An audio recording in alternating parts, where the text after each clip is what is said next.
Today, modern combustion is very prevalent. It is everywhere from cars to lawnmowers.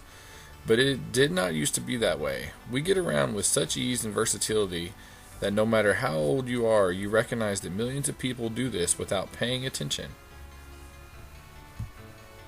This is an oil rig in the Pacific Ocean. It does what many other things can do, but just on a much greater scale.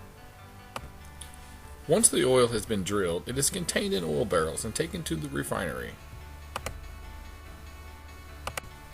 Then at the refinery, it is combined with other natural materials and turned into what we call gasoline or gas. Taken from the refinery in a tanker truck, it is hauled by truckers to all the gas stations all over the United States.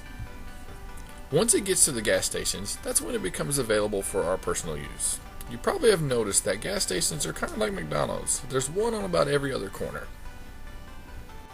Just like anything else, there is a financial cost to having this product at our ready. The cost of gas recently has been on the decline, but for years it hovered around the $4 mark for average consumers. To fill up the average pickup truck, it'll cost you around $45 at this time. Just imagine paying almost double that a few years back.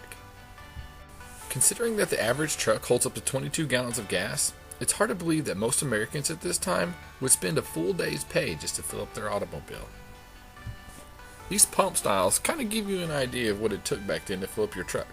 It wasn't as easy, say 7 years ago, as it is today.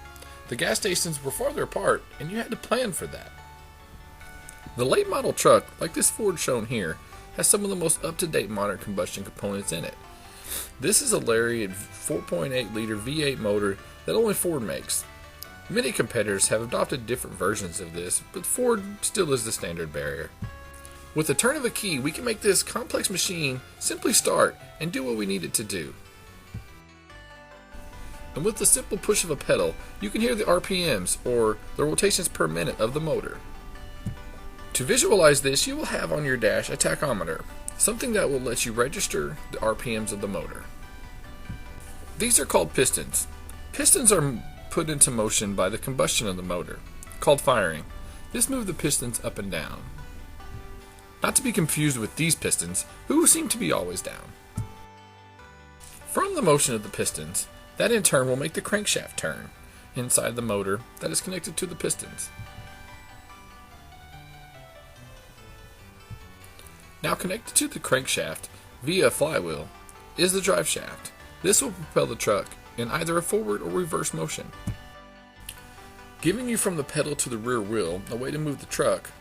Pushing that pedal gives us all a freedom that we could never imagine living without. If you take away anything from understanding combustion, take away that in order for combustion to work properly, you have to buy a Ford. If not, you'll be fixing your Chevy all the time. Thanks everybody for watching.